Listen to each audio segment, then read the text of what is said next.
आइए आपके सामने हमारा प्रयास।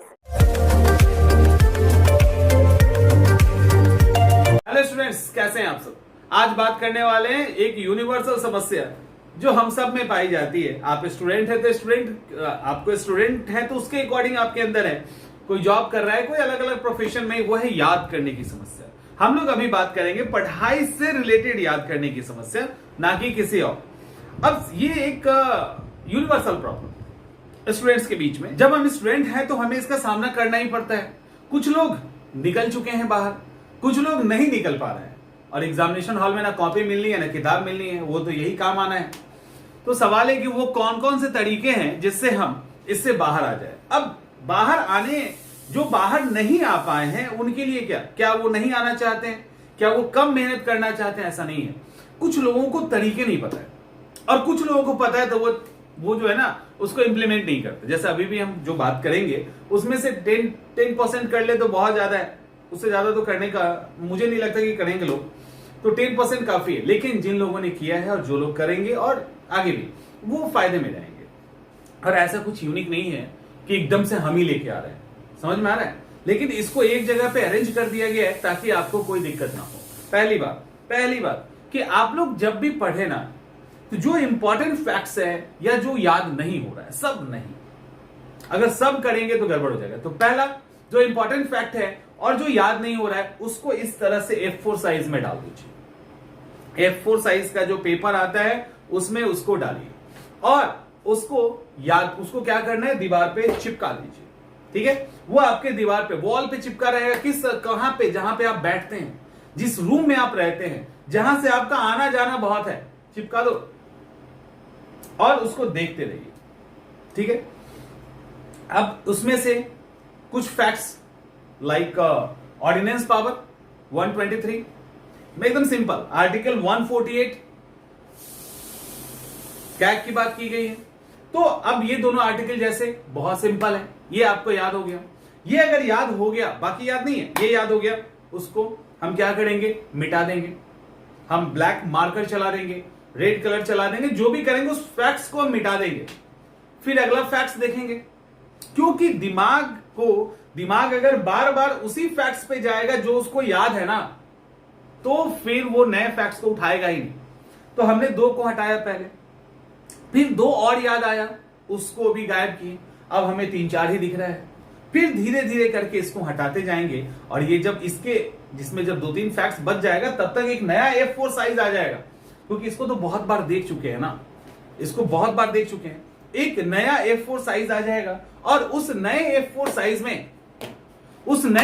साइज में फिर हम फैक्ट्स डालेंगे और उसी चीज को हम रिवाइज करेंगे। ठीक है, तो इस तरह से A4 साइज की कहानी, जो ये बहुत ही इफेक्टिव फॉर्मूला है।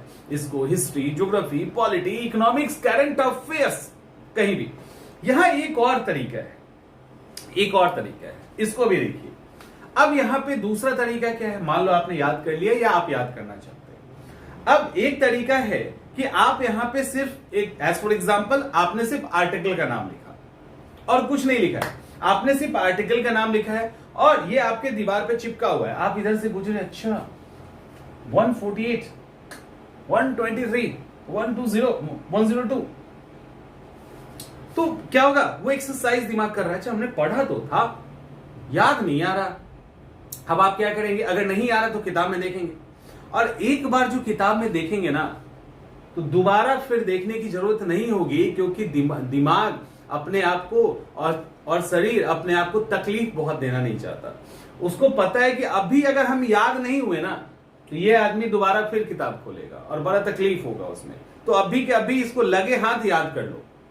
ठीक है, तो अब उसमें से मान लो 2 फैक्ट आपके पूरे याद होगा। चलते फिरते आप देख रहे हैं, अच्छा 123, 148 याद, अब वही उसको मिटा देना है। फिर आगे का, तो ऐसे करके अब मान लो हिस्ट्री है, हिस्ट्री में 1921 लिख दीजिए। ठीक है, हिस्ट्री में 5 अप्रैल 1931 लिख दीजिए।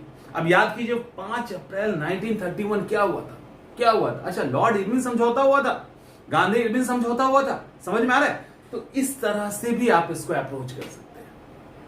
1191 तराइन की लड़ाई, ठीक है, 1760, ऐसे करके फैक्ट्स को, 64 ऐसे करके फैक्ट्स को याद कीजिए। तो ऐसे जब याद करेंगे ना, तो वो कहीं नहीं जा रहा। तो एक ये हो गया। दूसरा तरीका, लिखिए, ब्लाइंडली लिखिए, रिटन ब्लाइंडली।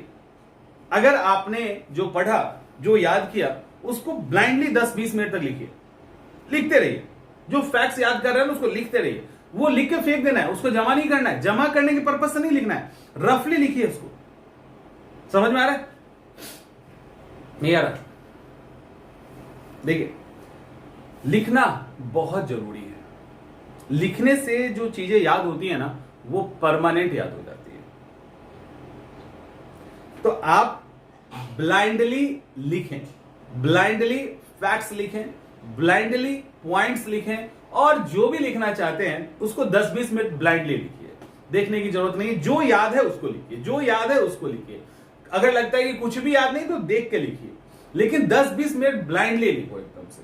कहां स्टार्टिंग कीजिए, कहां, आपको कॉपी नहीं देखना कि आपका कलम कहां चल रहा है, कलम सिर्फ कॉपी पे चलनी चाहिए। आप ऐसे लिखते चलिए, दिमाग में आ रहा है लिखते चलिए, ऐसे ब्लाइंडली। समझ में आ रहा है? ब्लाइंडली लिखना है आपको। तीसरा जो बहुत ही इफेक्टिव है, और ये प्रूव्ड है, ये प्रूव्ड है। कैसे? हर एक आदमी पे ये प्रूव्ड है। Loud reading, loud reading. Loud reading में सोचने समझने की जरूरत नहीं होती है। लाउड रीडिंग फैक्ट्स का होता है, पॉइंट्स का होता है। चिल्लाइए, जितना चिल्ला सकते हैं, जितनी जोर से पढ़ सकते हैं। और ज्यादा जोर से पढ़ने में दिक्कत है तो कोई बात नहीं, 10-20 मिनट, आधा घंटा कम से कम लाउड रीडिंग कीजिए। अब जो A4 साइज में आपने डाला है ना, वो फैक्ट्स जो याद नहीं हो रहा, जो याद हो रहा उसको छोड़ दीजिए। जो नहीं याद हो रहा लाउड रीडिंग में डालिए, जो नहीं याद हो रहा है ब्लाइंड लिखने वाले में डालिए। उसके बाद देखिए लाउड रीडिंग। आप कहोगे इसका प्रूफ कैसे? आपने बोला बचपन में ABCD याद किया है क्या? कभी सोच समझ के याद किए हैं? नहीं, लाउड रीडिंग था वो। क्या हमको पता था कि A और Z याद करना है, आगे काम आना है? नहीं, हमने उसको बच्चों के साथ बैठ के याद किया है। ठीक है, A, उसके बाद B, उसके बाद C, उसके बाद D। हमने याद किया है और याद हो गया। भूल के दिखा दो। लोग कहते हैं याद करना मुश्किल है, भूल के दिखाइए जो आपको याद है उसको। लाउड रीडिंग बहुत मस्त है, और सिलेक्टेड करते हैं। जिनको मौका मिलता है ना, जिनके पास जगह है ना, वो लाउड रीडिंग करते हैं। वो टहलते हुए भी लाउड रीडिंग करते हैं। तो लाउड रीडिंग करते ही करते हैं, ये इंपॉर्टेंट है।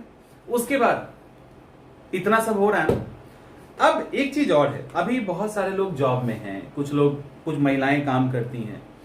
आप लोग ईयरफोन का यूज कीजिए, स्टूडेंट्स के लिए भी है। जो 24/7 फ्री स्टूडेंट है ना, उनके लिए भी है। आप ईयरफोन का यूज कीजिए। अब सवाल, ईयरफोन का यूज क्यों करें? किसी चीज को देखना, पढ़ना और सुनना सब जरूरी होता है। आप पढ़ भी रहे हैं, लिख भी रहे हैं, सुनिए भी उसको। हाँ, लाउड जब आप बोलते हो ना, तो वो एक्चुअली आप सुन रहे होते हैं। लाउड बोलने का मतलब है कि आप वो सुन रहे हैं अपनी जवानी। वही आप क्या करेंगे, उसी को रिकॉर्ड कर देंगे। आप चलते फिरते कान में लगा के सुन रहे, लोग सोच रहे हैं, म्यूजिक सुन के खुश हो रहा है, और आप क्या कर रहे हैं? आप पढ़ाई कर रहे हैं। महिलाएं किचन के दौरान, गार्डनिंग के दौरान, मतलब अलग अलग टाइम में, ऑफिस में जब भी छुट्टी मिले, मौका मिले, कान में लगा के सुनिए, काम करते रहिए। क्योंकि अभी कंसंट्रेशन और डेडिकेशन जरूरी है, फैक्ट्स पे कमांड जरूरी है। और जो ऑडियो वाला ईयरफोन वाला सिस्टम है ना, उसमें एकदम से इंपॉर्टेंट फैक्ट डालिए। वो नहीं कि जो याद कर सकते उसको साइड कीजिए। जो नहीं याद हो रहा है ना, उसको लाउड वाले में भी सेक्शन में डालिए। लाउड सेक्शन में वही डालिए जो याद नहीं हो रहा, और ईयरफोन वाले सेक्शन में, हेडफोन वाले सेक्शन में, MP3 वाले सेक्शन में वही डालिए जो आपको याद नहीं हो रहा। उसको डाल के देखिए, बहुत ही इफेक्टिव तरीका है। और ग्रुप डिस्कशन भी बहुत अहम होता है। कई बार ग्रुप डिस्कशन आपके अंदर चैलेंज लेके आता है कि आपको बेहतर करना है, आपको बहुत अच्छे से खुद को करना है। ठीक है, तो ग्रुप डिस्कशन कई बार चैलेंजिंग होता है। उस चैलेंज के चक्कर में आप बहुत बेहतर कर जाते हैं। उस चैलेंज के चक्कर में आप बहुत बेहतर कर जाते हैं। तो ग्रुप डिस्कशन आप कर सकते हो, लेकिन ग्रुप बहुत छोटा हो, 2-3-4 आदमी का हो, ज्यादा का ना हो। ज्यादा होगा तो फिर भटकने की चांसेस है। और ग्रुप्स के अंदर चैलेंज, क्यूरियोसिटी पैदा कीजिए। कि हम कुछ अलग फैक्ट्स जो एग्जाम ओरिएंटेड हो, ऐसा नहीं कि कुछ भी, हम वो आपसे पूछेंगे, आप हमसे पूछेंगे, ऐसे करके कुछ आप भी उनसे जान लेंगे, कुछ वो भी आपसे जान लेंगे, क्योंकि कुछ आप नहीं जानते होंगे, कुछ वो जानते होंगे, कुल मिला के एक पैकेज हो जाता है। वहां भी यादें ज्यादा होती है, क्योंकि आपसे कोई पूछा, आपको याद नहीं आया, और उसने पूछ के अगर जवाब दे दिया ना, आपके दिमाग में रहेगा। अभी हाल ही में मैं 2-3 दिन पहले एक शादी में गया था, वहां एक लड़का सिलेक्शन लिया। वो एक्चुअली मुझसे छोटा है उम्र में, हम लोग जहाँ रहते तो वहां वो साथ में रहता था। मुझे ये नहीं पता था, उसने ही कहा कि भैया आपसे एक बार बात हुई थी ना, तो आपने एक फैक्ट डिस्कस किया था हमारे साथ, कॉन्सेप्ट, वो मुझसे इंटरव्यू में पूछ लिया। तो जैसे उसने पूछा ना, आपका इमेज याद आ गया, अरे भैया ने तो मुझे बताया था। समझ में आ रहा है? तो ये चीजें आपके साथ होंगी, ये चीजें आपके साथ होंगी। तो आप ग्रुप्स, छोटे से ग्रुप के साथ डिस्कशन कीजिए, बड़ा ग्रुप नहीं। और कभी कभी आउटडोर स्टडी भी काफी इफेक्टिव माना जाता है। आउटडोर स्टडी क्या करता है ना, इंटरेस्ट जनरेट करता है।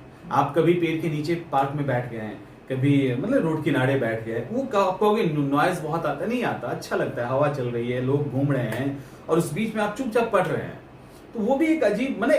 और खासकर कोशिश कीजिए कि जहां पे हरियाली ज्यादा हो, नेचर ज्यादा हो, तो नेचर के बीच में पढ़ना ना हमेशा से अच्छा माना जाता है। शांति निकेतन का तरजीह वही है, और ये बंद रूम में पढ़ाई से बेहतर है नेचर के साथ पढ़ना। तो अगर मौका मिले तो बीच बीच में आउटडोर स्टडी कीजिए। आउटडोर स्टडी के लिए आप पतले से नोट्स रखिए, उसको लेके चले जाइए कि वहां जाएंगे उसको हम याद करके आ जाएंगे, तो वो भी बड़ा ही इफेक्टिव फॉर्मूला है। तो ये वो तरीके हैं जिसके बाद आप ये नहीं कह सकते कि आपको चीजें याद नहीं होती है, लेकिन इसके बाद भी आप कहेंगे कि चीजें आपको याद नहीं होती है, क्योंकि आप इसे करेंगे नहीं। ये ध्यान रखिएगा, जो लोग ये करेगा वो ये नहीं कह सकता कि उसको याद नहीं होता, क्योंकि याद करने के यही तरीके हैं, इसी तरीके को लोग फॉलो करते हैं और इसी से ही याद ही करते हैं। तो इससे याद नहीं होगा ऐसा तो हो नहीं सकता। आपने अगर ईमानदारी से इसको फॉलो किया है ना, एक भी फैक्ट्स वो कितना भी मुश्किल क्यों ना हो, वो आपको आज भी याद रहेगा और जीवन के मरने तक याद रहेगा, नहीं भूलोगे आप। तो इन चीज को, इसको कीजिए। याददाश्त वाला जो चक्कर है ना, वो गायब हो जाएगा। वो मतलब याददाश्त ना रहने वाला जो दिक्कत है वो समाप्त हो जाएगा, और हर एक फैक्ट्स आपको याद रहेंगे। ठीक है, होपफुली समझ में आ गई होगी चीजें। मिलते हैं अगले वीडियो में।